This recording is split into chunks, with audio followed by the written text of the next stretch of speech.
ಮನೆ ಕಡೆ ಹೊರಟಿದ್ದೆ. ಅಂತ ಟೈಮಲ್ಲಿ ನಮ್ ಕ್ಲಾಸ್ ವಿನಯ್ ಹೇಳಿದೇನಪ್ಪ ಅಂದ್ರೆ, ಕ್ಲಾಸ್ ರೂಮ್ ಅಲ್ಲೇ ಇರ್ಲಿ ಅಂತ ಇರೋ ಬರೋ ದೇವ್ರನ್ನೆಲ್ಲ ಬೇಡ್ಕೊಂಡು ಹೋಗಿ ನೋಡ್ದೆ. ಅದೆಷ್ಟೇ ಕಷ್ಟ ಆದ್ರೂ ಪರವಾಗಿಲ್ಲ, ಆ ಕಷ್ಟಕ್ಕೆ ಕಮ್ಮಿ ಪ್ರತಿಫಲ ಸಿಕ್ಕರೇನು ಪರವಾಗಿಲ್ಲ.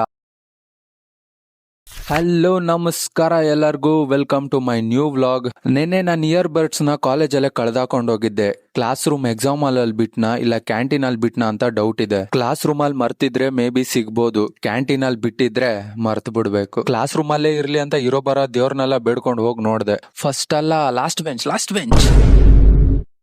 ಅಷ್ಟೇ, ಮರ್ತು ಬಿಡ್ಬೇಕು. ಅದನ್ನ ತಗೊಂಡಿನ 4 ದಿನನೂ ಆಗಿರ್ಲಿಲ್ಲ ಅಂತ ಅನ್ಕೊಂಡು ಕ್ಯಾಂಟೀನ್ ಅಲ್ಲೇ ಒಂದ್ಸಲ ವಿಚಾರ್ಸೋಣ ಅಂತ ಹೋಗಿ ಕೇಳ್ದೆ. ಆ ಅಣ್ಣನು ಇಲ್ಲ ನನಗಂತೂ ಸಿಕ್ಕಿಲ್ಲ, ಬೇರೆ ಹುಡುಗರು ಇಲ್ಲಿ ಯಾರೋ ಬಿಟ್ಟೋಗಿದ್ದೀರಾ ಅಂತಾನು ತಗೊಬಂದ್ ಕೊಟ್ಟಿಲ್ಲ ಅಂತ ಹೇಳಿದ್ರು. ಇದೇ ವಿಷಯನ ನಮ್ ಜೂನಿಯರ್ ಹತ್ರ ಹೇಳ್ಕೊಂಡಾಗ ಅವ್ನ್ ಹೇಳ್ದ, ನಿಮ್ ಕ್ಲಾಸ್ ವೆಂಕಿ ಹತ್ರನೇ ಇದೆ, ಫೋನ್ ಮಾಡಿ ಕೇಳು ಅಂತ. ನೋಡ್ಬೇಕೇನ ಡೌಟ್ ಇಲ್ಲೇ ಅದು ನಿನ್ನೆ ಇಯರ್ ಬಡ್ಸ್ ಕೊಟ್ರಲ್ಲ, ಅದ್ ನಂದೇ ಆದ್ಲೇ ಅದು ನಿಂದೇ ಅದ. ಸರಿ ಸರಿ.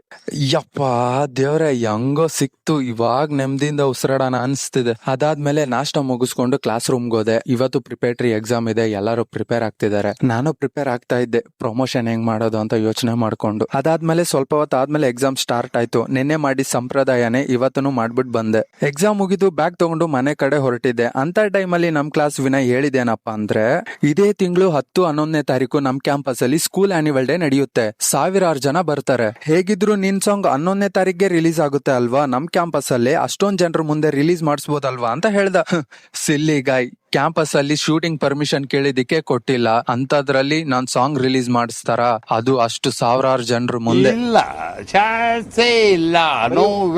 ಫಸ್ಟ್ ಇಯರ್ ಟೈಮ್ ಅಲ್ಲಿ ಮಾ ಸಾರಿ ಸಾಂಗ್ ಪೋಸ್ಟರ್ ನ ಇವ್ರ ಕೈಯಿಂದಾನೇ ಲಾಂಚ್ ಮಾಡಿಸಿದ್ದೆ. ಬಟ್ ಈ ಸಲ ಯಾಕೆ ಈ ತರ ಸಪೋರ್ಟಿವ್ಲೆಸ್ ಆಗಿದ್ದಾರೆ ಅಂತ ಗೊತ್ತಾಗ್ತಿಲ್ಲ. ಇದನ್ನೇ ಯೋಚನೆ ಮಾಡ್ತಾ ಕಾಲೇಜಿಂದ ಮನೆ ಕಡೆಗೆ ಹೊರಟೆ.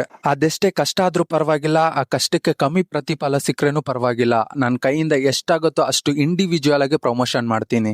ಎಸ್, ಇವತ್ತಿನ ವ್ಲಾಗ್ ಅಲ್ಲಿ ಇದ್ದಿದ್ದ ಸಮಾಚಾರ ಇಷ್ಟೇ. ಲೈಕ್ ಮಾಡಿ, ಶೇರ್ ಮಾಡಿ, ಸಬ್ಸ್ಕ್ರೈಬ್ ಮಾಡಿ. ಮತ್ತೆ ಸಿಗ್ತೀನಿ ಮುಂದಿನ ವ್ಲಾಗ್ ವಿಡಿಯೋ ಅಲ್ಲಿ. ಟಿಲ್ ದೆನ್ ಟೇಕ್ ಕೇರ್, ಜೈ ಭೀಮ್, ನಮಸ್ಕಾರ.